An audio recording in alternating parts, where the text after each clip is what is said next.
নমস্কার, শুভ সকাল। সকলে কেমন আছেন? আশা করছি সকলেই খুব ভালো আছেন। বড়দেরকে আমার প্রণাম আর ছোটদেরকে অনেকটা স্নেহ জানিয়ে শুরু করছি আজকের ব্লগটি। তো এই যে সকালবেলাতে চলে এসেছি ফুল তুলতে। আজ তো মনসা পুজো, যদিও কিছুদিন হয়ে গেছে, এটা ছিল শনিবারের ভিডিও। তো ফুলগুলো তুলে এনে এই যে এখানে ঠাকুরের বাসনগুলোকে নিয়ে বসে পড়েছি। আসলে এগুলো মাজতে হবে, সব কিছু মাজাই থাকে, তারপরে এই যে কিছুটা জল নিয়ে এসে ঠাকুর ঘরটা মুছে নেব। আর এখানে এই হলো আমাদের ঠাকুর আর কি ঘট। আমাদের এই বাসি ঘটে পুজো করতে হয়। এটা শনিবারের আগের দিন পেতে রাখা হয়েছিল। তো আজ ব্রাহ্মণ এসে পুজো করবে। তো এরকমভাবে কার কার বাড়িতে পুজো হয় আমাকে অবশ্যই কমেন্ট করে জানিও। তারপরে এই যে আমি ঠাকুর ঘরটা মুছে নিচ্ছি। ওইদিকে আরও টুকিটাকি কাজগুলো হয়ে গেছে, এখন ঠাকুর ঘরটা মুছে স্নান করাটা বাকি আছে।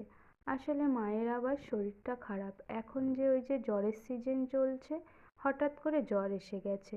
মা হয়তো পুজোটা করতে পারবে না, আমাকেই করতে হবে। তো এই যে ঠাকুরের বাসনগুলো তারপরে মেজে নিয়ে এসে এখন জল ঝরাতে রেখে দেব। তারপরে পরে যখন পুজো হবে তখন আরেকটু জল ধোয়া করে নিলেই হয়ে যাবে। আর এই যে এই গ্লাসটা দেখুন, এটা পুরো পিওর তামার। এটা আমার দাদা এনেছিল মধ্যপ্রদেশ থেকে। আসলে ওর স্টোর থেকে এটা দিয়েছিল, 4টে দিয়েছিল, 2টো আমি রেখেছি আর 2টো আমার দিদির মেয়ে নিয়ে গেছে। তো এটাকে আবার আমি ঠাকুরের কাজে ব্যবহার করি। আসলে অন্য গ্লাস তো অনেক আছে, ওই জন্য। তারপরে সমস্ত কিছু ওগুলো রেখে দিয়ে স্নান করে চলে এসেছি এই যে ফল বানাতে। শুনলাম ঠাকুরমশাই এসে গেছে, ওই জন্য। তো এই যে ছিল, তারপরে আমি ফলটাকে বানাতে বসে পড়েছি। ওই যে বললাম, মা সত্যিই পারলো না পুজোটা করতে, এত প্রচণ্ড জ্বর চলে এসেছে। তার জন্য সমস্ত দায়িত্ব আমার কাঁধে এসেই পড়েছে। আমার বৌদিরাও থাকে, কিন্তু ওই পাশেও তো পুজো হচ্ছে, তার জন্য মাকে আজকে আমি বলেছি, যাও পুরো দায়িত্বটা আমিই নিয়ে নিচ্ছি। তো এই তো আমার ফল বানানোও প্রায় দেখতে দেখতে হয়ে যাবে। তো আপনারা দেখতে থাকুন। তারপরে এই যে ফল বানানো শেষ, এখন আমি নৈবেদ্য সাজাতে বসেছি। আসলে পুজোর টুকিটাকি কাজ আমি একটু একটু জানি, তা আর যেটুকু না পারি সেটা মায়ের কাছে শুনে নিচ্ছিলাম। এখানে নৈবেদ্যতে আমরা সাবুর ভোগ দিয়েছি। আসলে চাল প্রসাদটা সবাই পছন্দ করে না, ওই জন্য নিয়ম মাত্র কিছু চাল ওপরে ছড়িয়ে দিয়েছি। আর তোমরা কে কে পুজো করতে ভালোবাসো আমাকে কমেন্ট করে জানাতে পারো কিন্তু। সমস্ত কিছু আমার গোছানো হয়ে গেছে।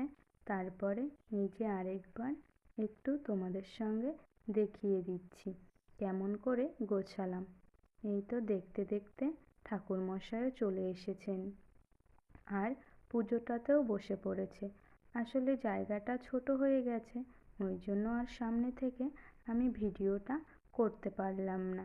তো চলুন, পুজোটা হচ্ছে। আর এই যে বড় বৌদিও অঞ্জলি দেবে বলে চলে এসেছে। বৌদি আর আমি মিলেই অঞ্জলি দেব।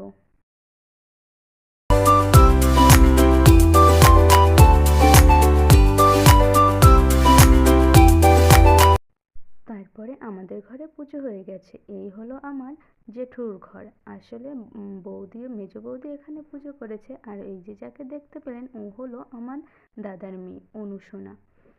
তারপরে আমি এই যে এখানে প্রসাদ মাখতে বসে পড়েছি। পুজো হয়ে যাওয়ার পরে প্রসাদটাকে তৈরি করে সবাইকে দেব, তার জন্য আর কি। আর এই যে আমার ক্যামেরা করে দিচ্ছিল আমার দাদার ছেলে আয়ুষ। প্রসাদ মাখা আমার হয়ে গেছে, এখন প্রসাদ দেওয়ার পালা। আর এই যে ও আর এখানে আমি আর মনসা পুজো তো অনেকের বাড়িতেই অনেক রকম নিয়মে হয়।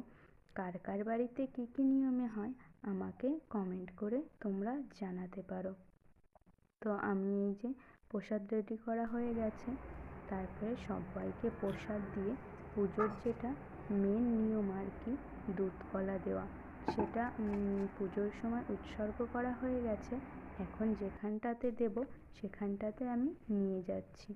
এই যে আমাদের বাড়ির পেছনে এখানটাতে দেওয়া হবে। এই তো আমি দিয়েও দিলাম। আর সব কিছু মিলিয়ে এই ছিল আজকের ব্লগটুকু। যদি আপনাদের ভালো লাগে তাহলে আপনারা অবশ্যই একটি লাইক করে দেবেন। আর নতুন বন্ধু হয়ে থাকলে আমার চ্যানেলটি সাবস্ক্রাইব করে আমার পাশে থাকবেন। সবাই ভালো থাকবেন, সুস্থ থাকবেন। দেখা হবে আবারও কোনো নতুন ভিডিওর সঙ্গে।